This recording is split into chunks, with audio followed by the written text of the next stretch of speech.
Bismillahirrahmanirrahim. My dear students, अस्सलाम वालेकुम.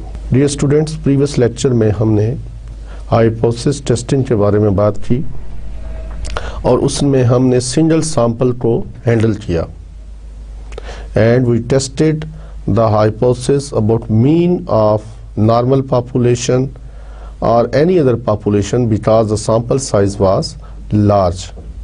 तो यहाँ पे मैं एक चीज़ बताता चलूँ कि what we will do is that we will draw a sample of size n from a population whose mean is mu and whose variance is sigma square. ठीक है. Then sampling distribution of x bar follows normal distribution, and from that theory we derived or we gave you the various steps involved for hypothesis testing about the normal population. ठीक है. इसी तरह other population normal ना हो लेकिन चूंकि sample size बड़ा है तो फिर वो भी स्टेटिस्टिक जो होती है z is equal to X bar minus mu over sigma over under root n, it also follows normal distribution. ठीक है. तो ये चीज़ आपने ज़हन में रखी. अब उसी के पैरेलल हमने आज हम पढ़ेंगे testing the hypothesis about difference between two means. Testing the hypothesis about difference between two means. तो ये मैं हेडिंग लिखता हूँ, इसमें आप देखिए. फिर इसमें हम करेंगे क्या कि हम दो पॉपुलेशंस हैं. ठीक है.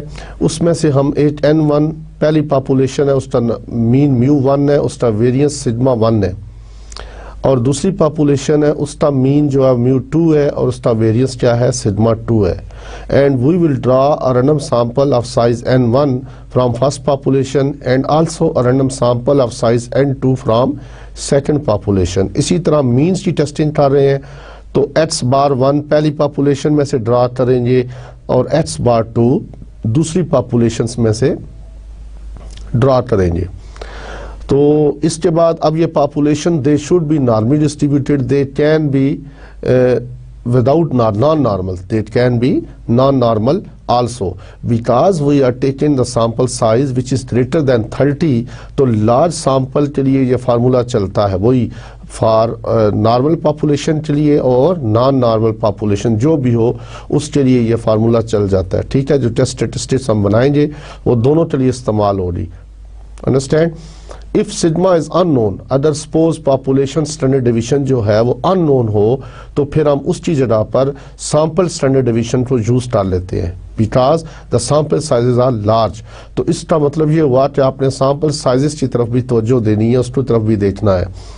अगर सैंपल साइजेस स्मॉल है तो फिर टेस्ट बदल जाएगा सिग्मा अननोन हो. तो आज के लेक्चर के अंदर हम testing the hypothesis about difference between two population means इसके बारे में बात करेंगे. ठीक है. तो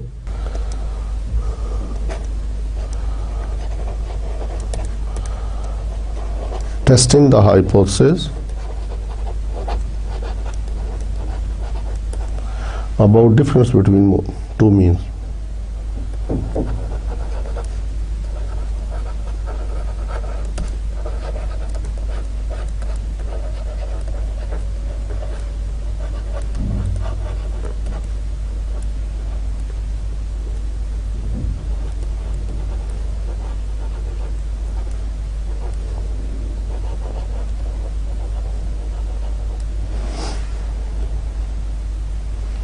ठीक है. और लार्ज सैंपल्स की हमने बात की है. हाइपोथेसिस टेस्टिंग जो हम कर रहे हैं वो लार्ज सैंपल बता रहे हैं. तो हमने इसमें किया क्या है कि we draw n1 random sample, we draw here, we draw a random sample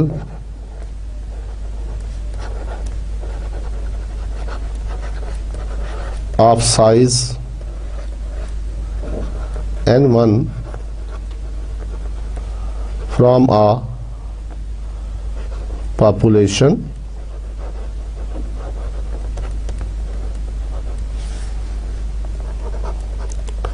with mean mu1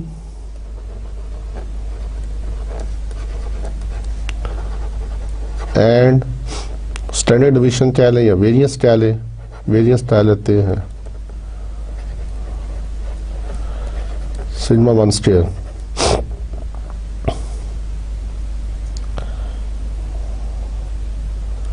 and let x bar 1 is the mean of sample.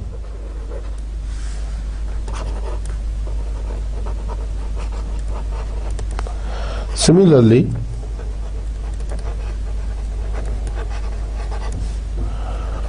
we draw a random sample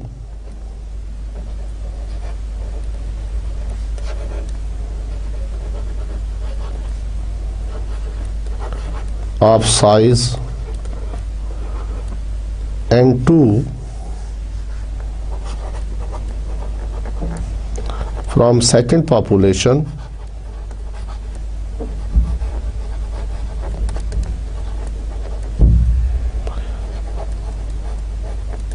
with mean mu1,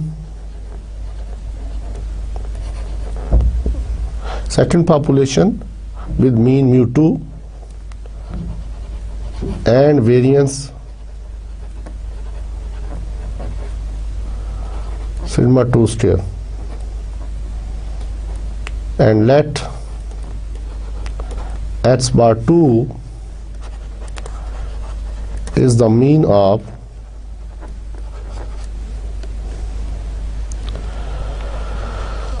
x bar 2 is the mean of second sample. ठीक है, and we want to test the hypothesis that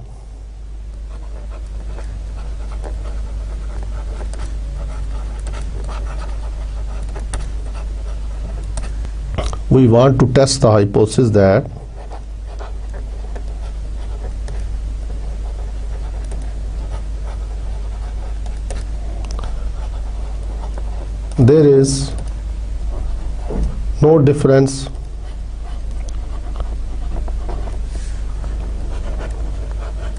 between two population means.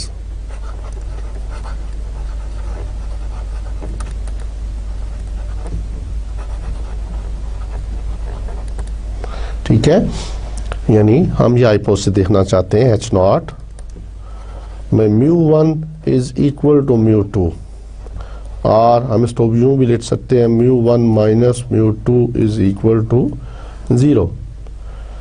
और इसके अलावा हम ये भी देख सकते हैं कि is there the difference between two population mean is some value.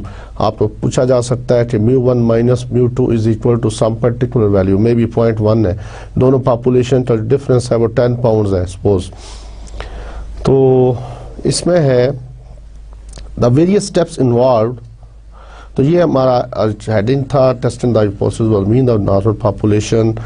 ठीक है, the difference between two means, और इसमें आप देखिए स्टेप्स इन्वॉल्व कौन से, या प्रोसीजर लिख लें।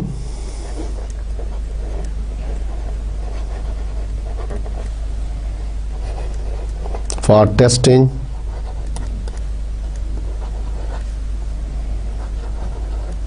The hypothesis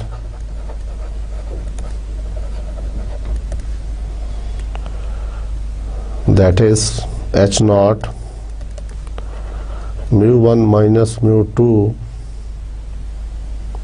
is equal to some delta not. ये डेल्टा नॉट जीरो भी हो सकता है। ठीक है, जब जीरो होगा इससे मुराद क्या होगा कि μ1 इज इक्वल टू μ2 या μ1 minus μ2 is equal to 0। It means there is no difference between these two populations.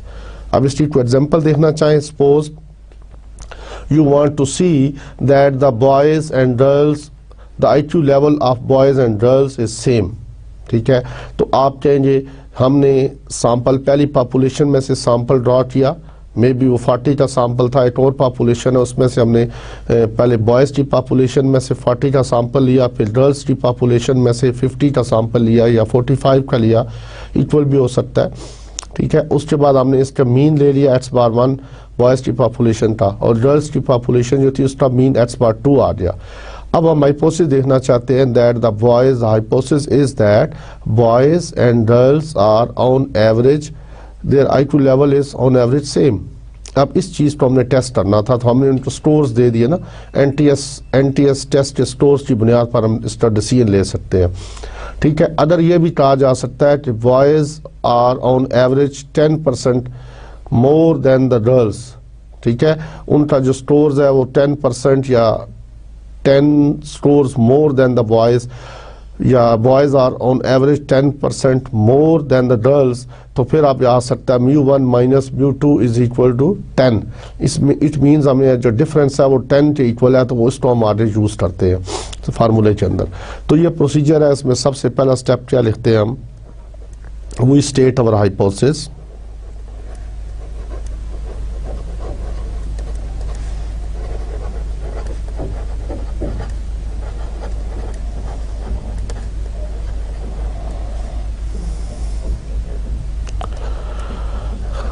as under, तो पहला हमने लिखते थे h not μ1 minus μ2 is equal to delta not. ये डेल्टा नॉट कोई असाइंड वैल्यू होगी जो क्वेश्चन में दी हुई होगी। तो h1 क्या है, μ1 minus μ2 is not equal to delta not. तो यहाँ पे क्या होगा, टू टेल टेस्ट होगा।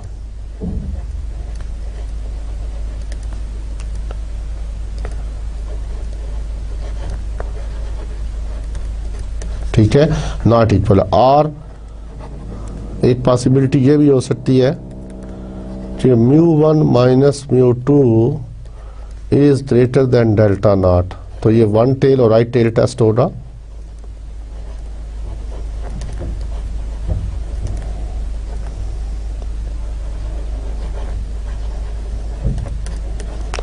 ठीक है, इसी तरह एक और हाइपो बन सकता है कि μ1 minus μ2 is less than delta not. Equality sign सिर्फ h नॉट में आता है, तो ये क्या होगा, लेस है तो लेफ्ट टेल टेस्ट।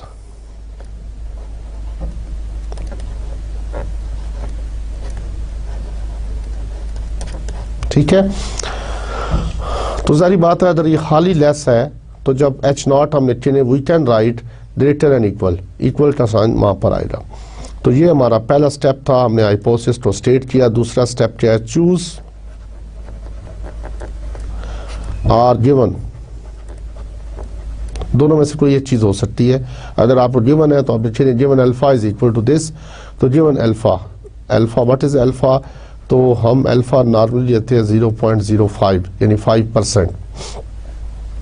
ये क्या है, लेवल ऑफ सिग्निफिकेंस।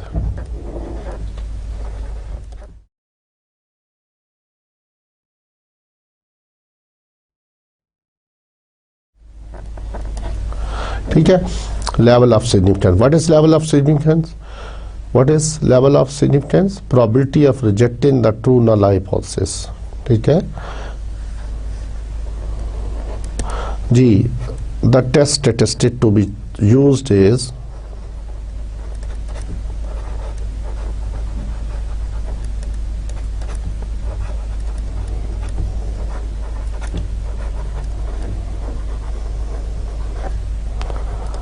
अजीज तलबा, यहाँ पे मैं सिर्फ थोड़ा सा रिलेट करूँगा इसको कि आपको याद हो जाए थोड़ा सा।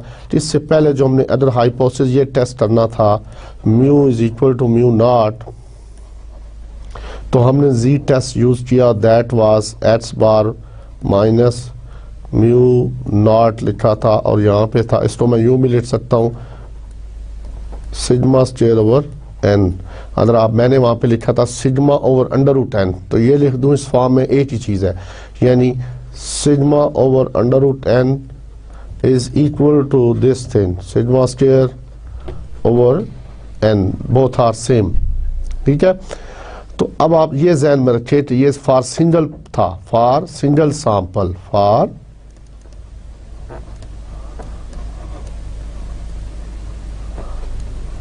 सैंपल।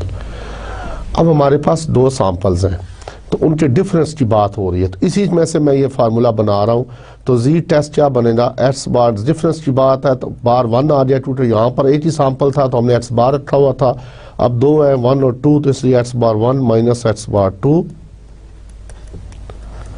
और माइनस म्यू 1 माइनस म्यू 2। वहाँ पे क्या था, खाली म्यू था। अब डिफरेंस है तो डिफरेंस आ गया। इसी तरह डिवाइजर में ये आएगा sigma 1 square over n1 plus sigma 2 square over n2। तो which under h0 follows standard normal way, which under H0 follows normal distribution with zero mean and unit variance। इसको हम यूं भी लिख सकते हैं, which follows normal with 0 and 1। इस point पर इसको लिखना चाहिए था मुझे यूं, which follows normal distribution with mean 0 and variance 1। ठीक है, तो ये टेस्ट स्टेटिस्टिक हम यूज करेंगे। अब आप देखिए टेस्ट स्टेटिस्टिक बदली है, H0 बदला, पहले वहाँ पे हर सिंगल पॉपुलेशन थी, अब यहाँ पर दो पॉपुलेशंस हो गई। जब दो पॉपुलेशंस है तो दो वेरिएंसेस आ गए, दो मीन्स आ गए। तो अब आपने फार्मूला भी याद कर लिया, मैंने सिर्फ उसके साथ रिलेट किया, साथ वो रखा है आपके राइट साइड पे ये, कि आपको आइडिया हो जाए कि इसमें से फार्मूला कैसे हम बना सकते हैं। अगर आपको इसका पता हो तो वहाँ से मैं ये भी बना सकता हूँ। एक्चुअली ये फार्मूला जो बनते हैं, ये पूरा चैप्टर है जो सैम्पलिंग एंड सैम्पलिंग डिस्ट्रीब्यूशन, तो वहाँ पे ये चीज़ डिटेल में पढ़ाई जाती है कि ये फार्मूले कैसे बनते हैं। ये जी का फार्मूला ये कैसे बना है, इसने नॉर्मल को क्यों फॉलो किया, नॉर्मल डिस्ट्रीब्यूशन के बारे में तो उन्हें पढ़ रखा है। ठीक है, तो ये वहाँ पे उस डिटेल में हम नहीं गए, हमने सिर्फ डायरेक्ट फार्मूले को यहाँ पे यूज़ कर रहे हैं जी। नेक्स्ट है स्टेप नंबर 4 में क्या होता है, कंप्यूटेशन है।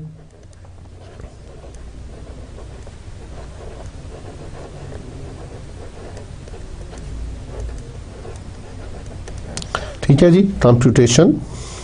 इसमें हम क्या करते हैं, इसमें हम z की वैल्यू कैलकुलेट करते हैं कि what is the value of z। और स्टेप नंबर 5 में आ जाता है क्रिटिकल रीजन, CRITI, जिसको हम रिजेक्शन रीजन भी बोलते हैं। तो ये बिल्कुल वही सेम है जो इससे पहले आपने यूज़ किया हुआ है, यानी कि वन सैंपल के लिए जो यूज़ किया है कि z कैलकुलेटेड अगर less than minus z alpha by 2 or z calculator is greater than z alpha by 2।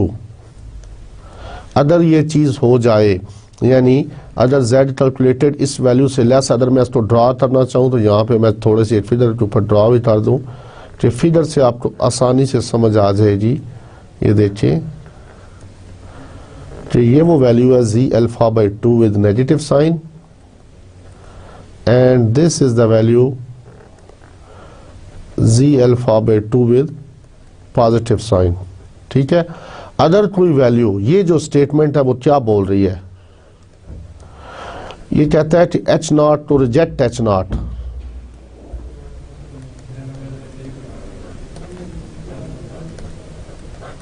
किस वक्त रिजेक्ट करना है कि अदर कोई वैल्यू z alpha by 2 से इस तरफ लेस आ जाए। ठीक है, इसमें चली जाए, या कोई वैल्यू राइट टेल पर बाहर चली जाए। ठीक है, तो ये हमारा एक्सेप्टेंस रीजन होता है ना, ये वाला, दिस इज 1 माइनस अल्फा, इसकी प्रोबेबिलिटी किस इक्वल होती है 1 माइनस। तो अब अल्फा बाय 2 इस तरफ है, 2 टेल टेस्ट है ना, अल्फा बाय 2 इस तरफ है। अगर कोई z calculated value in value से बाहर चली जाए, ये टेबल वैल्यूज है, अगर अल्फा 5% होगा तो ये वैल्यू क्या आएगी -1.96, और राइट वैल्यू क्या होगी 1.96 with positive sign. Other two value इनसे बड़ी हो जाती है तो वो बाहर चली जाती है। ठीक है, इन राइट साइड से बाहर चली जाए या लेफ्ट साइड से बाहर चली जाए तो हाइपोथेसिस क्या हो जाता है, रिजेक्ट हो जाता है। तो यही रिजेक्ट करने का तरीका लिख दिया है, z is less than minus z alpha by 2 और z is greater then z alpha by 2। ये 2 टेल टेस्ट के लिए है। अच्छा, 1 टेल के लिए क्या है जी, कि 1 टेल के लिए जो है वो है आपका z is greater then z alpha. अब 1 टेल है तो अल्फा ही रहा है खाली। ठीक है, और रिजेक्ट H0, और इसको मैं थोड़ा सा यहाँ पे ड्रा करता चलूं।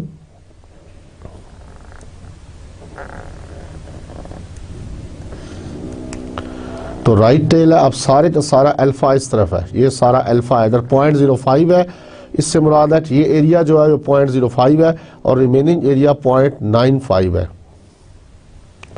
तो ये जो वैल्यू है दैट इज z अल्फा। ठीक है, हमने पता था if alpha is equal to 0.05 है तो जी अल्फा की वैल्यू क्या है, ये आपने टेबल में से याद की हुई है 1.645। इसके अलावा मैंने लास्ट लेक्चर में इसका तरीका भी आपको समझाया था कि ये कैसे हम फाइंड करते हैं। ठीक है, z.05 जो है ये टेबल वैल्यू है, दैट इज 1.645, यानी ये जो वैल्यू है दैट इज 1.645, यानी इससे मुराद क्या है कि अगर टू z की कैलकुलेटेड वैल्यू 1.645 से बड़ी हो जाएगी तो हाइपोथेसिस क्या होगा, रिजेक्ट हो जाएगा। ठीक है, तो reject H0 if z calculated, इसके साथ मैं c लिख दूं जस्ट फॉर योर नॉलेज, वैसे ज़रूरत तो नहीं है लेकिन अभी चूंकि दोनों आपस में मिक्स ना हो जाए, तो z calculated, c for calculated is greater then z alpha. इसी तरह रिजेक्ट H0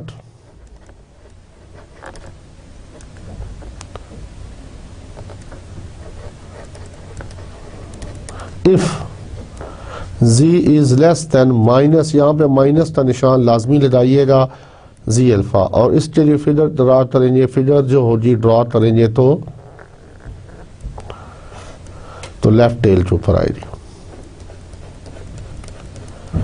अब अल्फा लेफ्ट टेल पर आ जाए, यानी यहाँ पे अगर 0.05, ये एरिया जो डॉटेड एरिया है ये क्या है 0.05, यहाँ पे सेंटर में म्यू और यहाँ जी की वैल्यू क्या होती है 0, और माइनस इन्फिनिटी से प्लस इन्फिनिटी नॉर्मल डिस्ट्रीब्यूशन है ना।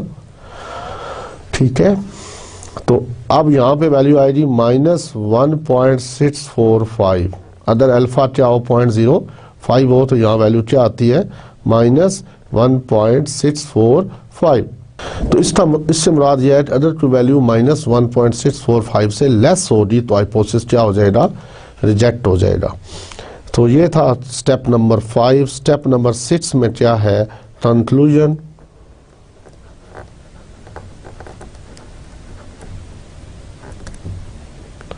उसमें आप लिखते हैं if the computed value of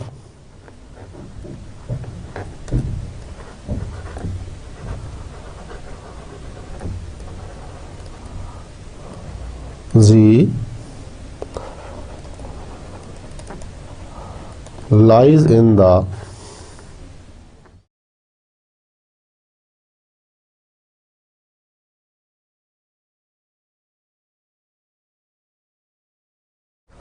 rejection region,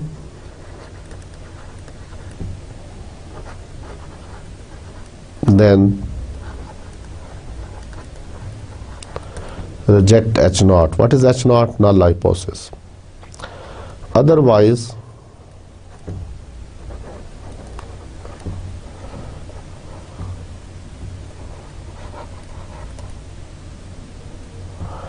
accept H0। ठीक है, तो ये हमारा इसमें कंक्लूजन था जो हमने इसका तरीका आपको बता दिया स्टेप नंबर 5 में। अब कोई भी थ्योरी हो तो उसमें हम ये देख सकते हैं कि other computed value lies in the accept decision, accept H0, otherwise reject H0। ठीक है, और साथ कंक्लूड जो भी उसने रिजल्ट पूछा उसके बारे में कंक्लूजन साथ बता दे कि इसको अगर हमने रिजेक्ट किया है तो रिजेक्ट करने से मुराद क्या है। सपोज अगर अब H0 है μ1 इज इक्वल टू μ2, यानी boys and girls are on average same, their IQ level is same. तो अब सपोज हमारा H0 रिजेक्ट हो गया, ठीक है, तो हम क्या लिखेंगे कंक्लूजन में, H0 is rejected and we conclude that the IQ level of boys and girls is not same. ठीक है, तो ये लाइन इसके ऊपर एंड पर आ जाएगी। इसका एक नंबर होता है लाजमी, आपको बताता चलो, कंक्लूजन का 1 मार्क्स, अगर 4 और 5 मार्क्स का एक क्वेश्चन है तो 8 नंबर इसका लाजमी होता है। 8 नंबर हम रखते हैं। इसका टेस्ट स्टेटिस्टिक सही लगाया या नहीं, 1 marks is dedicated to the hypothesis. अगर आपने हाइपोथेसिस सही बनाया है, उसमें तो गड़बड़ नहीं की हुई, तो यहाँ पे लेस आना था वहाँ ग्रेटर कर दिया, या उसको नॉट इक्वल आना था तो लेस कर दिया, एंड सो ऑन। तो अब हम एक न्यूमेरिकल सॉल्व करते हैं एक्सरसाइज में से। मैं एक बुक है शेर मोहम्मद की बुक में से कुछ क्वेश्चंस हैं उसमें से सॉल्व करता हूँ और देखते हैं जिसमें अगर आपको पॉपुलेशन स्टैंडर्ड डिवीजन नोन हो तो आप ये टेस्ट स्टेटिस्टिक लगाएंगे जो मैंने बनाई। अगर सपोज ये अननोन हो तो फिर लाजमी बात है कि सैंपल की स्टैंडर्ड डिवीजन दी हुई होगी और sample sizes are large, n is greater than 30, तो हम जहां पर सिग्मा 1 स्क्वायर लिखा हुआ ना डिवाइजर में over n1 plus sigma 2 square over n2, तो वहां पर हम s1 स्क्वायर कर देंगे। सिग्मा 1 स्क्वायर की जगह क्या कर देंगे, S1, capital S1। Capital S1 क्या है, standard division of the first sample, पहला सैंपल जो है उसकी स्टैंडर्ड डिवीजन है। इसी तरह S2 what is S2, standard division of second sample. ठीक है, तो अब मैं एक्सरसाइज में से मैं क्वेश्चन सॉल्व करता हूँ। एक question is that an examination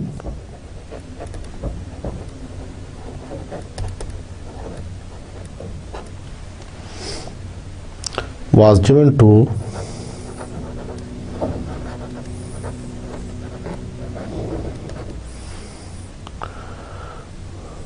two classes of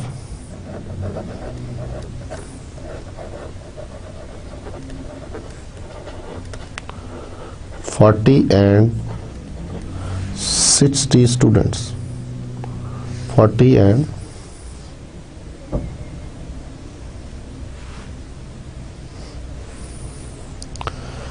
60 students respectively.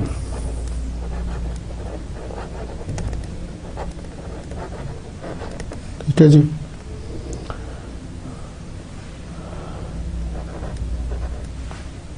In the first class,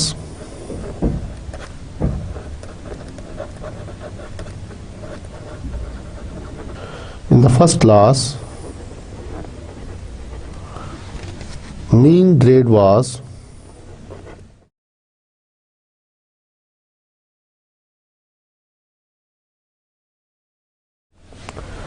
74 with standard deviation of 8, while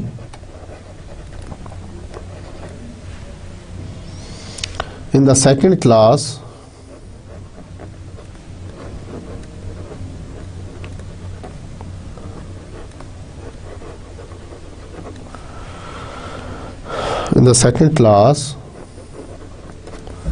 the mean grade was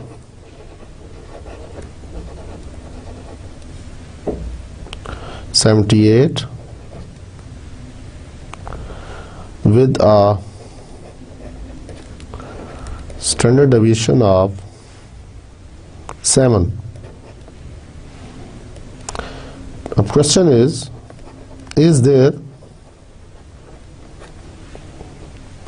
a significant difference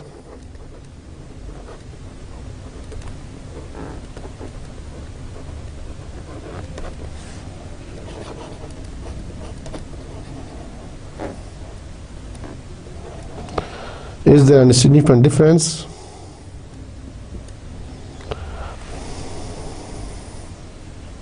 between mean grades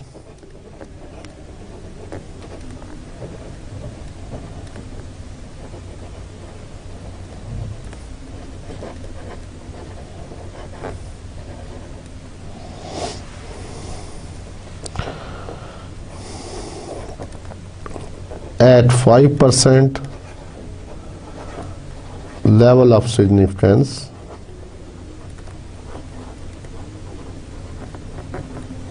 ठीक है जी।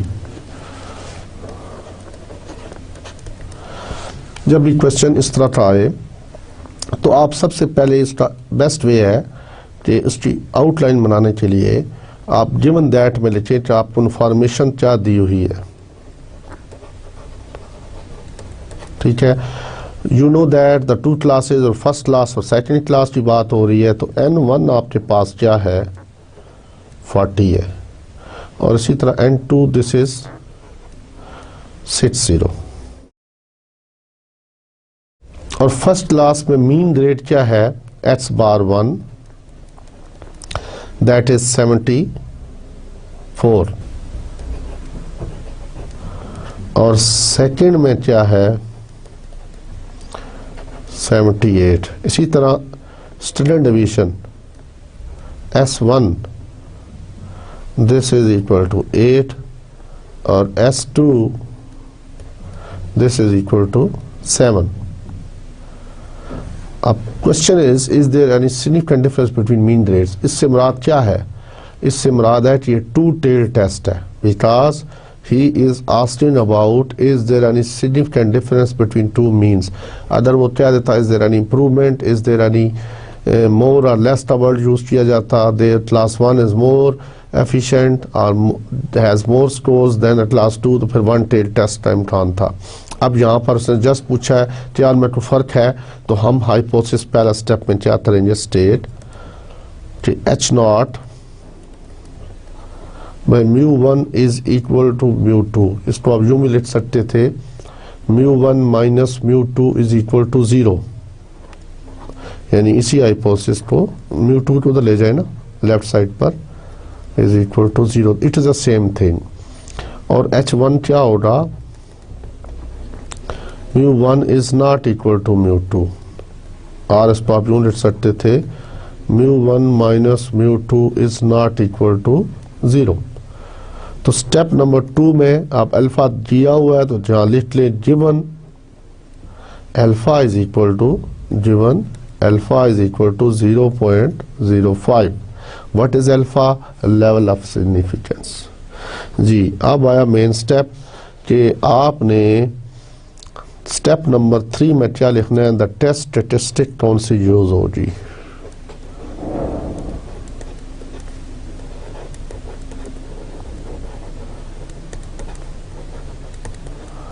The test statistics to be used is Z is equal to x bar 1 minus x bar 2 और minus आ जाएगा μ1 minus μ2 divided by. अब आप देखिए कि यहाँ पर सिग्मा 1 और सिग्मा 2 अननोन है, लेकिन S1 दिया हुआ है तो S1 square over N1 plus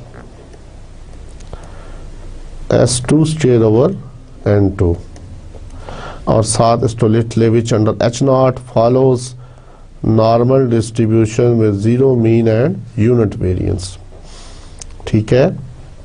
step number 4 computation.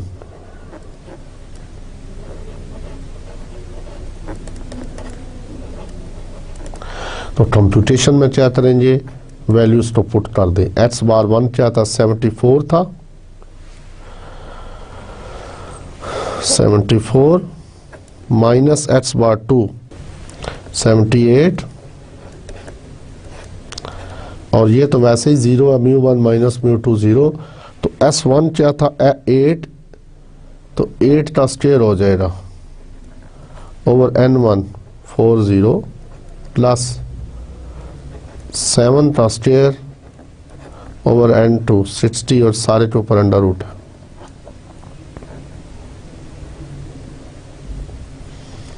ठीक है जी। तो न्यूमिरेटर में क्या आ रहा है, -4 डिवाइडेड बाय दिस थिंग। तो इसको मैं कैलकुलेटर पे हल करता हूँ आपके सामने। तो क्या आता है ये,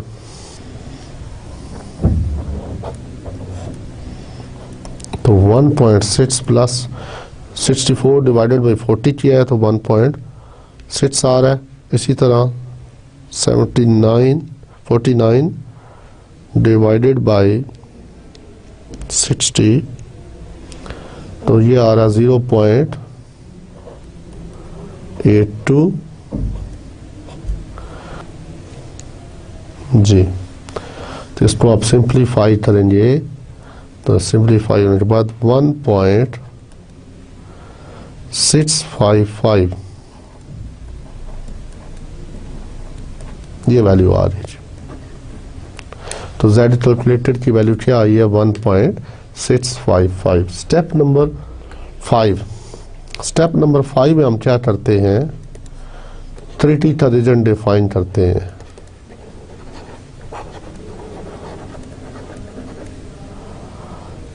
क्रिटिकल रीजन क्या टू टेल टेस्ट है, तो क्या होना चाहिए हमें याद किया हुआ है, z इज लेस देन -1.96 और z इज ग्रेटर देन 1.96। तो इसको साथ प्लॉट भी कर दिया करें, ज़रा आसानी रह जाती है इसको हाइपोथेसिस एक्सेप्ट और रिजेक्ट करने में। तो टू टेल है,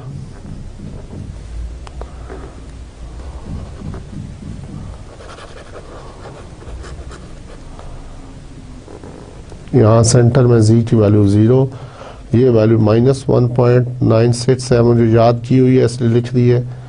आपने भी इसको इस टेबल को जो मैंने पेज 33 पे बताया था उसको याद भी कर लें, और साथ आपको अंदाज़ा भी होना चाहिए कि कैसे बनती है। इससे मुराद है कि अगर कोई वैल्यू -1.96 और 1.96 के दरमियान आ गई तो हाइपोथेसिस एक्सेप्ट हो जाएगा। ये हमारा एक्सेप्टेंस रीजन है।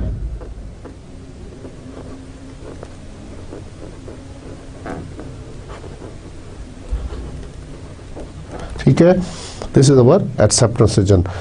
अब आप देखिए कि z कैलकुलेटेड आपके पास आ रहा है 1.6 माइनस के साथ 1.65। तो ये बताएं कि -1.65 किस तरफ जाएगा। ये देखिए ना, -1.9 इसके बाद -2 आ जाएगा, -3 आएगा, तो लेफ्ट साइड पर वैल्यूज बढ़ रही है ना माइनस वाली। तो 1.65 यहाँ पे कहीं लाई करता है विद माइनस साइन इस पॉइंट पर, तो हाइपोथेसिस क्या हो जाएगा, एक्सेप्ट हो जाएगा। ठीक है, अगर आपको ये माइनस वाला साइन कंफ्यूज कर रहा है तो इसका साइन रिमूव करके जरा राइट पे चेक कर ले।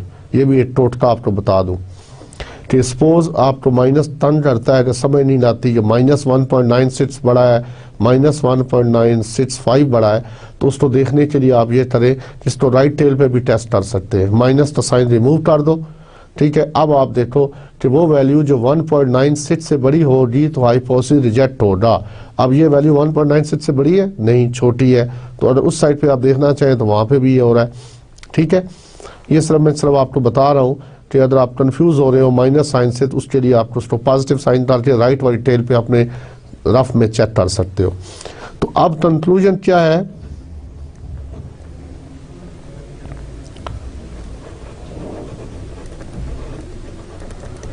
कंक्लूजन में ये है, since the computed value of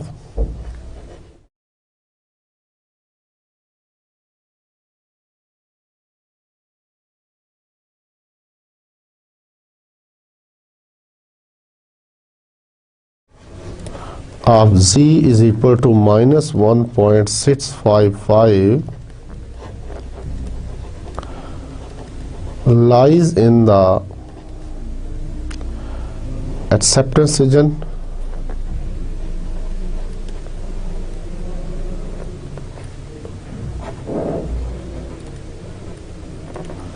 therefore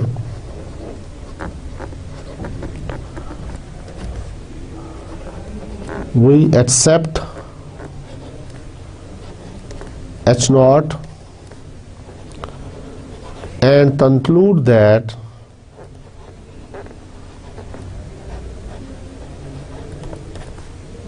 there is no significant difference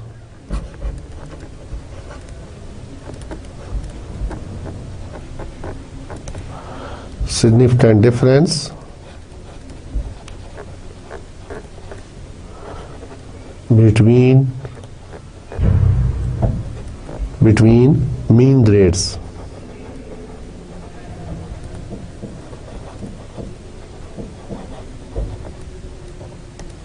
ठीक है, तो ये क्वेश्चन हमारा सॉल्व हो गया।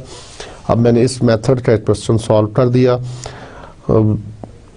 जब भी क्वेश्चन आएगा, जब you want to test is there any significant difference या testing the hypothesis about the difference between means, तो आपने फौरन ये करना है कि सैंपल साइज देखना है और स्टैंडर्ड डिवीजन देखनी है। अगर standard sample sizes are large, उसके बाद आप स्टैंडर्ड डिवीजन देखेंगे। अगर स्टैंडर्ड डिवीजन गिवन है तो ले ले, अगर नहीं दी हुई तो सैंपल की स्टैंडर्ड डिवीजन यूज कर दे, फार्मूले में चेंज वो आ जाएगी। तो अजीज तलबा, इसमें तो अब कोई और ऐसी चीज़ नहीं है जो आपको बताई जाए, अब वही स्टेप्स हैं जितना हम तमाम हाइपोथेसिस टेस्टिंग का करते जाएंगे, इसमें हमारे यही स्टेप्स 6 ही होंगे, ठीक है। लेकिन चेंज कहाँ पर आएगी, कभी H0 में चेंज आ जाएगी और टेस्ट स्टेटिस्टिक में चेंज आएगी और क्रेडिट रीजन में चेंज आएगी। स्टेप्स वही हैं, कंक्लूजन है तो उसका तरीका भी वही है, ठीक है। स्टेप नंबर 2 में भी लेवल ऑफ सिग्निफिकेंस, वो आप लोग already you know that. Step number 3 इसी तरह, स्टेप नंबर 4 में कंप्यूटेशन होगा, स्टेप नंबर 5 में क्रिटिकल रीजन बनाएंगे, स्टेप नंबर 6 में हम कंक्लूजन ड्रा करेंगे, ठीक है। डियर स्टूडेंट्स, अब नेक्स्ट जो टेस्ट है दैट इज अबाउट प्रोपोर्शन। इससे पहले जो हमने टेस्ट किए हैं, सिंगल सैंपल को हम हैंडल पहले करेंगे, ठीक है। और we will instead of testing the hypothesis about mean, we will talk about the proportion. जारी बात है, जब मीन की टेस्टिंग थी तो म्यू आया था, जब प्रोपोर्शन की टेस्टिंग आएगी तो पी है। What is P? That is population proportion. तो हमारा जो नेक्स्ट टेस्ट नंबर ये 3 है, testing the hypothesis about population proportion.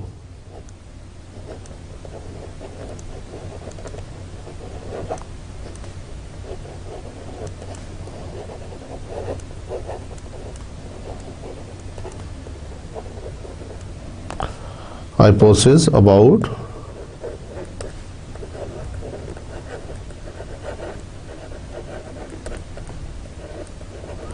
population proportions.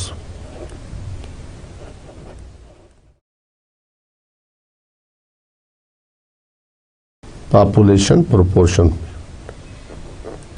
ठीक है, not proportions. तो what we say here, let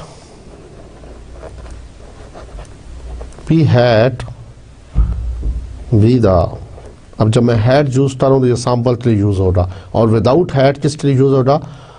population के लिए। P hat be the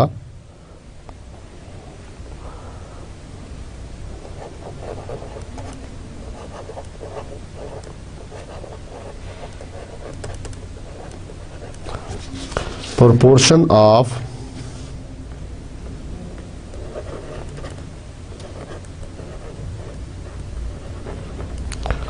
success in a random sample, in a sample of size n,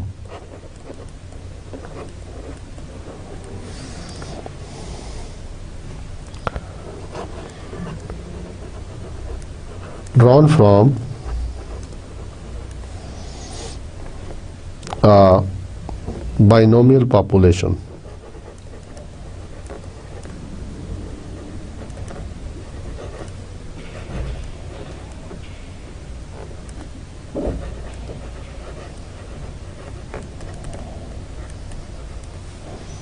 Binomial population having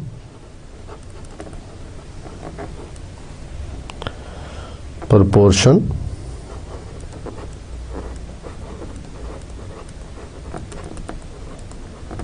p, small p, ठीक है। If the sample size is sufficiently large,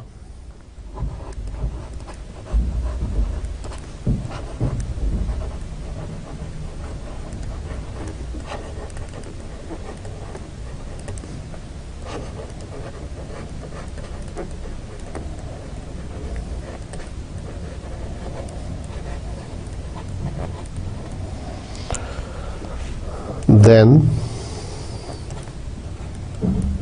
P hat will be approximately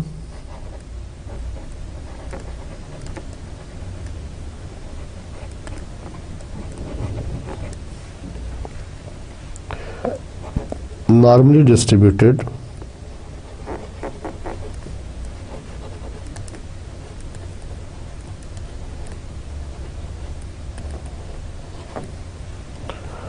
with mean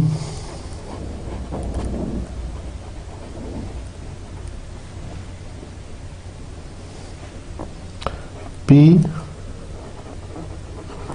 and standard deviation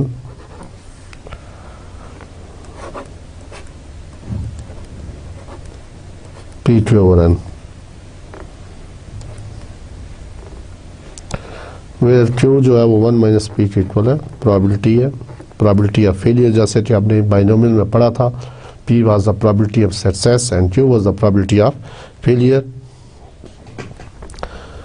यानी ये जो मैंने line लिखी है, if sample size is sufficiently large, the p hat will be approximately normally distributed mean p and standard deviation p over n.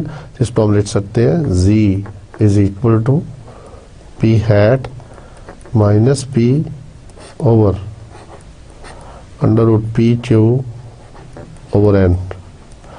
तो ये है normal को फॉलो करता with mean 0 and unit variance. तो ये भी हमने इसको नॉर्मेलिटी में कन्वर्ट कर दिया, where P hat is equal to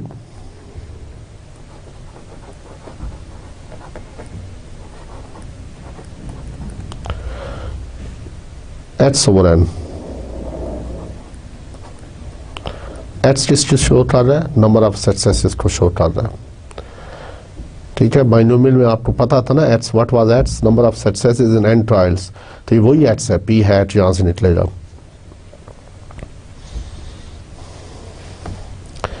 ठीक है अजीज तलबा, अब हम प्रोसीजर की तरफ बढ़ते हैं.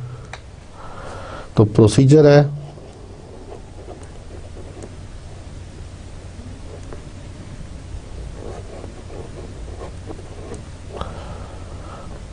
The procedure for testing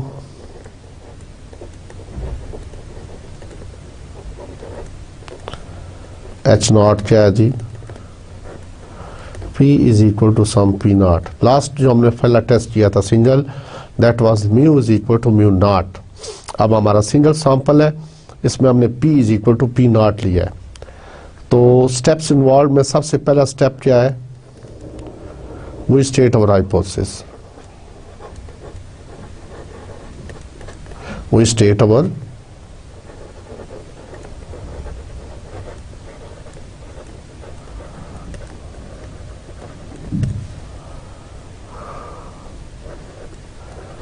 as under P is equal to P naught. तो ये पॉपुलेशन प्रोपोर्शन है ना, ये किसी की वैल्यू के इक्वल है. जैसा कि क्वेश्चन यहाँ पे आ सकता है कि suppose that the number of smokers in university going students is 5%. अब इस थ्योरी को हमने टेस्ट करना है, तो यहाँ पे क्या आ जाएगा? एच नॉट आ जाएगा P इज इक्वल टू 5%, यानी P इज इक्वल टू 0.05. या ये भी कहा जा सकता है प्रोपोर्शन ऑफ स्मोकर्स इज 10%, तो P इज इक्वल टू 0.10. अब इस थ्योरी को टेस्ट करने के लिए हम सैंपल ड्रा करेंगे, मे बी 100 का सैंपल ड्रा करें. जैसे कि हमने हाइपोथेसिस टेस्टिंग जो शुरू में कहा था, हाइपोथेसिस टेस्टिंग में हम क्या करते हैं, वो इसे something about the population parameters on the basis of information contain in sample. तो सैंपल की बुनियाद पर पॉपुलेशन के बारे में हम बात करते हैं. तो इस थ्योरी को टेस्ट करने के लिए हमने 100 का सैंपल सपोज लिया, उसमें से देखा थे कितने स्मोकर्स थे. तो जितने वो स्मोकर्स थे वो हमारा एच होगा, स्मॉल एच. ठीक है, नंबर ऑफ सक्सेस किसमें है? स्मोकर्स को ढूंढने वाले में. स्मोकर्स क्या है? तो एच टोटल क्या है? एन क्या है? 100. तो एच ओवर एन, यानी मे बी 10 अदर पकड़ते हैं हम स्टूडेंट जो स्मोकिंग करते हैं, तो 10/100. तो पी की वैल्यू, वो पी हैट की वैल्यू आएगी. पी हैट का फार्मूला क्या है? That is h over n. ठीक है अजीज तलबा, इस चीज़ में कंफ्यूज मत होइएगा. इससे पहले जो हमने टेस्टिंग की है दैट वाज अबाउट मीन. अब हम प्रोपोर्शन की टेस्टिंग करने जा रहे हैं. तो मीन में जब टेस्टिंग करेंगे तो हमें एच बार की जरूरत पड़ी थी, जब प्रोपोर्शन की टेस्टिंग करेंगे तो पी हैट की पड़ेगी. तो H1 क्या हो सकता है? It can be P is not equal to P naught. तो 2 टेल टेस्ट हो गया.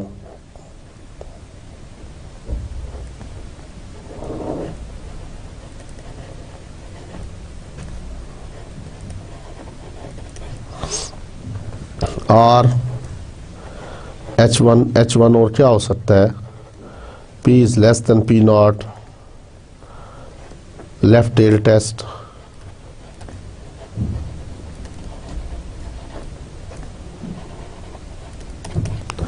इसी तरह H1 और क्या हो सकता है?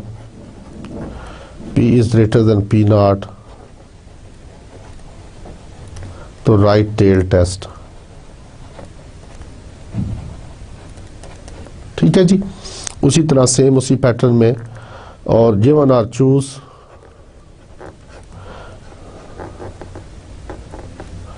अल्फा। ठीक है, स्टेप नंबर 3 जो उससे पहले मैंने लिखा है, the test statistic to be used is. अब देखते हैं जब प्रोपोर्शन की टेस्टिंग आई तो टेस्ट स्टेटिस्टिक बदल गया।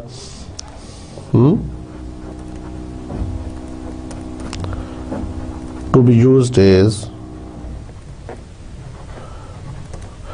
जी, तो जी ही यूज करेंगे, P hat minus P over, तो इसको पी नॉट भी मैं लिख सकता हूँ बिकॉज, और पी क्यू ओवर एन, और विच follows normal with 0 and comma 1। इससे मुराद क्या है कि ये स्टेटिस्टिक अगर आप मीन निकालें यानी इसकी एक्सपेक्टेशन निकालें तो वो 0 आएगी, और इसका अगर वेरिएंस निकालेंगे तो 1 आएगा।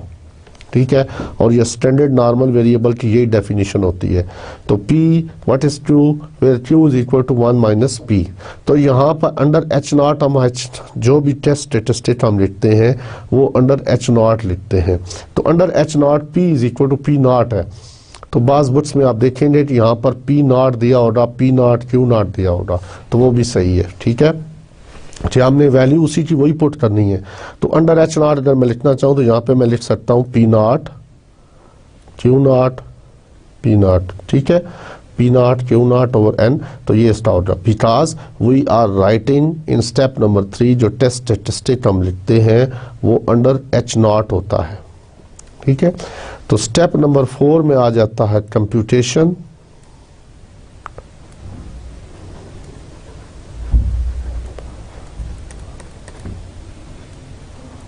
ठीक है जी, कंप्यूटेशन स्टेप नंबर 4 में, और स्टेप नंबर 5 में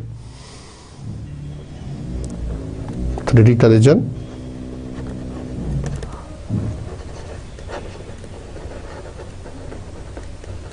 तो बैन उसी तरह जिससे पहले हमने किया है, z is less than minus Z alpha by 2 और z is greater than Z alpha by 2। और ये 2 टेल टेस्ट के लिए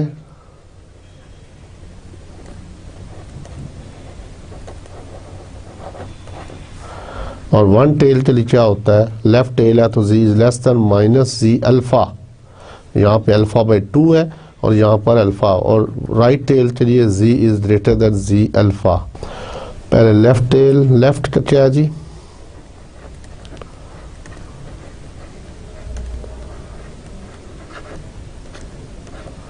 और ये क्या है राइट टेल।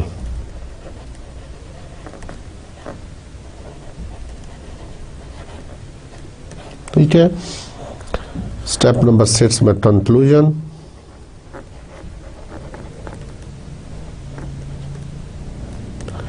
उसी तरह जैसे आपने पहले इसको पढ़ा हुआ जी। अब एक मैं क्वेश्चन सॉल्व करता हूँ एक्सरसाइज में से।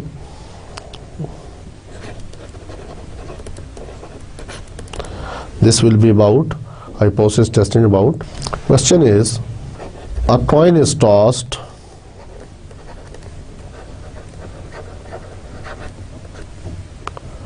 $400 times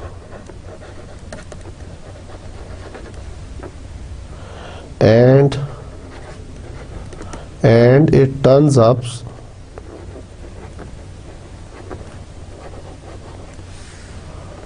head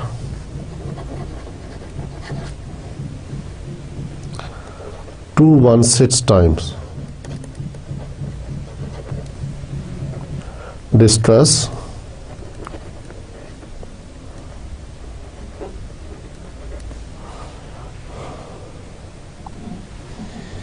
whether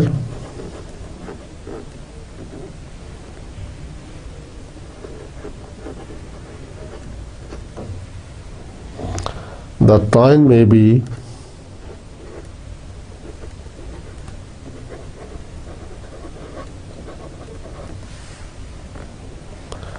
an unbiased 1। ठीक है, इसको हमें टेस्ट करने पॉइंट जो है वो अनबायस्ड है। तो अनबायस्ड से बात क्या है कि इसमें हेड और टेल आने की प्रोबेबिलिटी क्या है, सेम है। तो हमें पता है इस थ्योरी को टेस्ट करने के लिए वी स्टेट अवर हाइपोथेसिस, इस थ्योरी को टेस्ट करने के लिए we state our hypothesis as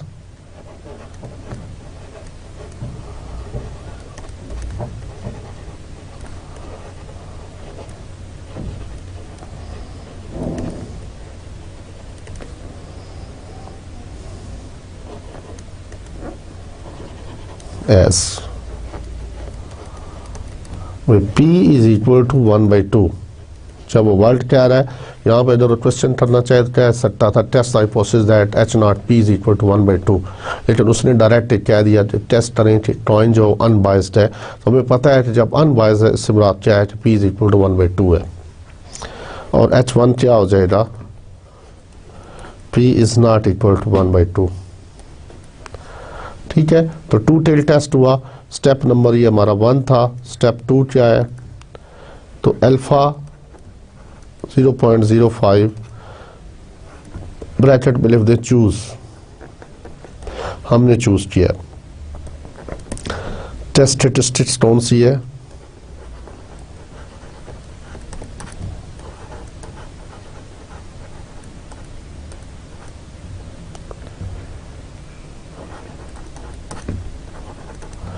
ji test statistics कौन सी है, जी लगेगा, that is P hat minus P0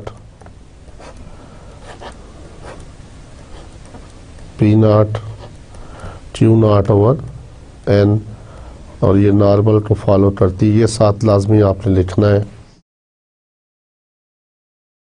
तो अब स्टेप नंबर 4 में आ जाता है कंप्यूटेशन।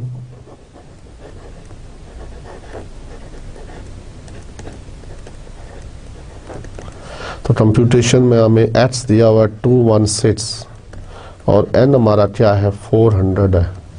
तो p हैट किसके इक्वल है, this is x over n, 216 divided by 400। तो देखिए इसमें क्या आता है, ये 216 डिवाइडेड बाई 400 तो 0.54। तो यहाँ पर Q हैट की जरूरत नहीं है। ठीक है, तो ये हमारा आ गया P हैट। अब आप इस फार्मूले में पुट करें, दैट इज 0.54 माइनस P0। तो P0 क्या है 0.5, 1/25 हो गया ना। तो 0.5 P0 की वैल्यू है, तो Q0 क्या होता है, वो भी 0.5 ही आएगा ओवर N 400। तो 0.04 डिवाइडेड बाई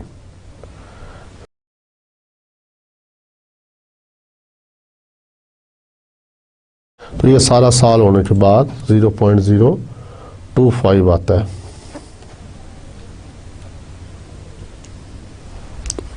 तो ये आंसर आ रहा है इसका 1.60। जी की वैल्यू ये आई। स्टेप नंबर 5, तो क्रिटिकल रीजन क्या है, टू टेल टेस्ट है। अल्फा हमने वो लिया, z इज लेस देन -1.96 और z इज ग्रेटर देन 1.96। अगर आप इसको प्लॉट करना चाहें तो स्टेप में प्लॉट भी कर दिया करें।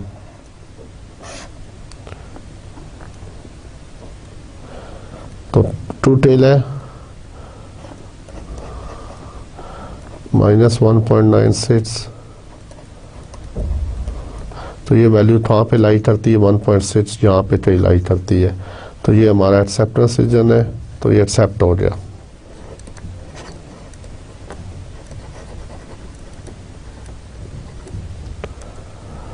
Since the computed value of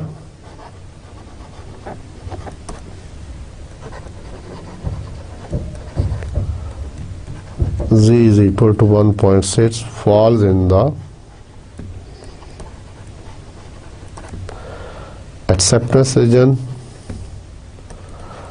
therefore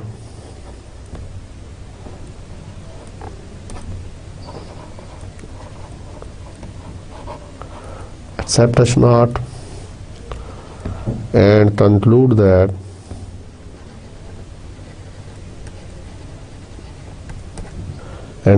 that point is unbiased.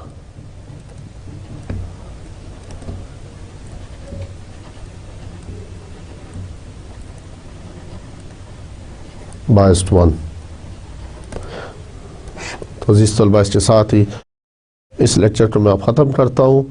इसमें आज के लेक्चर में आपने difference between two population means की बात की और उसके अलावा हमने प्रोपोर्शन टेस्टिंग की बात की। अब इंशाल्लाह नेक्स्ट लेक्चर के अंदर हम difference between two population proportion की बात करेंगे। तो इसके साथ ही मैं आपसे इजाज़त चाहता हूँ। गुड लक एंड अल्लाह हाफिज़।